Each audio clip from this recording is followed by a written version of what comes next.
লাগাইছি, আর প্রতিটা গাছ লাগাইছি পাশে পাশে কুল গাছ, আর সামনে আম, পেয়ারা, লিচু, অনেক অনেক রকমের গাছ লাগাবো।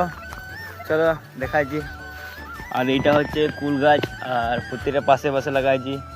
আর এই ভিতরগুলোতে ওই ফলের গাছ লাগাবো, যাতে আম গাছ, তারপরে লিচু, পেয়ারা, ওই সব গাছ লাগাবো। আর ধারে কুল গাছটা কেটে দেওয়া হচ্ছে ওই যাতে বেড়ার মতন হয়ে যায় বড় হলে গাছটা। তো আমাদের কুল গাছটা প্রতিটা ধারে ধারে দেওয়া হয়ে গেছে। তো এখন আম গাছটা, লিচু গাছ নিয়ে আসা হবে, আর পেয়ারা গাছটা। আর এই তো লাস্ট ঠিকানা এই কুল গাছ দেওয়ার।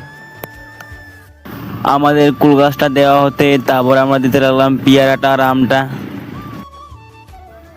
সবারই ধারে কুল গাছ দিয়েছি, তারপরে 3 লাইন পেয়ারা, আর এই 4 লাইনে দিয়েছি, মাঝে দিয়েছি জাম গাছ, তারপরে দেবো আম। তো আমাদের চারিপাশে গাছ দেওয়া হয়ে গেছে। তো আমরা এখন মাটি ঢাকা দেবো গাছগুলোতে। গাছগুলো ঢাকা দিছে, আর এদিকে ছিল গাছগুলো ভরছে খালে।